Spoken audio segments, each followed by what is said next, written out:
everybody, it's Miss Higby here and welcome to today's video of the Royal Rabbits of London, The Hunt for the Golden Carrot. I really hope that you're enjoying this story so far. Thank you so much for coming along to enjoy this lovely book with me. Let's crack straight on, shall we? And begin with chapter 14. The following morning, Maximilian opened his foggy eyes and blinked at the anxious faces of his family, who were standing round his bed. "What happened?" he murmured. "You were shot," said Wilton. "By Farmer Ploughman," exclaimed Willow. "We thought you were dead," murmured Elvira in a quiet voice. "Harlequin watched you fall and did nothing to help you. He's not the magic rabbit we thought he was, Maximilian. He's a liar." There was a long pause as the memories of the day before slowly returned to Maximilian. "Your brothers and sisters were very brave," his mother told him, running a gentle paw over his forehead. "They carried you all the way home." "Farmer Ploughman wanted you for the pot," Wilton informed him. "He was going to make you into a stew," said Willow. "But we weren't going to let that happen," added Elvira fiercely. "Shiloh brought a friend who treated your wound. It's thanks to him you're alive. We nearly lost you," said his mother.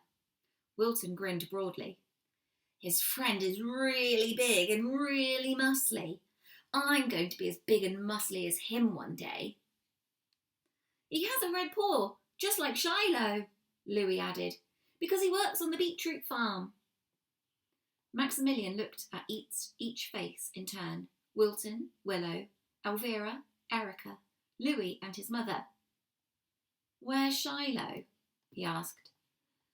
"Oh, he left at the crack of dawn," said Mrs. Tawnytail. Maximilian closed his eyes and drifted off to sleep. He dreamed of a big golden carrot. It shone brightly, promising him a place in Harlequin's golden circle. Suddenly, the head of a little worm appeared, burrowing out of the carrot. Then another, and another, until finally hundreds of little worms were wiggling out of the gold, filling it with holes, until there was nothing left. The Hopster rabbits wasted no time in getting to work on Shiloh's plan.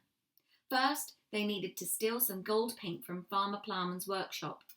This was not easy, because not only did Farmer Ploughman have vicious dogs, but there were cats on the farm to eat the mice and rats, and they loved eating rabbits, if they were quick enough to catch one.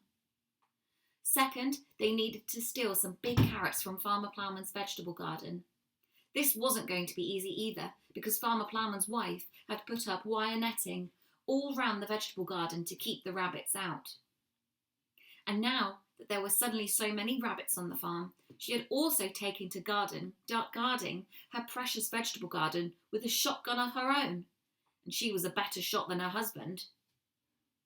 Third, they needed a secret place to paint, for Horatio's burrow was not big enough, and he certainly didn't want gold paint splattered all over his walls. Horatio remembered once coming across the gamekeeper's old shed, which hadn't been used in a very long time, and he set off with Laser to find it again so they could make sure it didn't have any unwelcome residents who might get in the way of their preparations. Shiloh led Beldapaw, Zeno and Clooney to the post and rail fence that separated the fields of the farm from the main farmhouse and buildings. It was easy to hop through. "Clooney and I will look for paint in the workshop," boomed Zeno, who didn't like to take orders from anyone but the Generalissimo, and certainly not from a little bunny from the countryside, even if he had come up with a plan.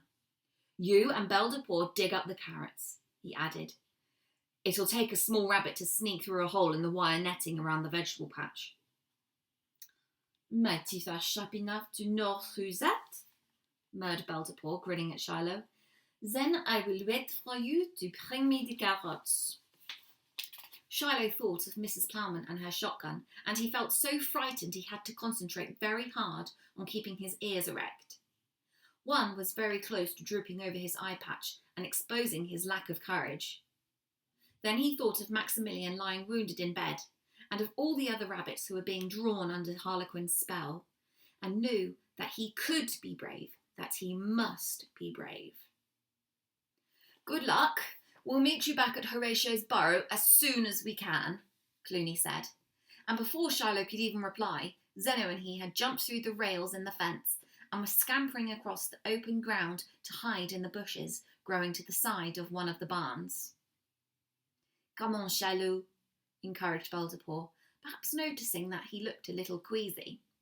We're a team and we will work together. The farmer's wife is no match for us. Shiloh felt a little bit better. He was a royal rabbit, and he could do this. He hopped under the railing while Belzapore launched herself through the gap above. With his eyes darting from left to right, wary of cats and dogs and stopping occasionally to take cover, he led Belzapore round the side of the farmhouse and up the garden until they reached the greenhouse, next to a large vegetable patch bursting with autumn delights.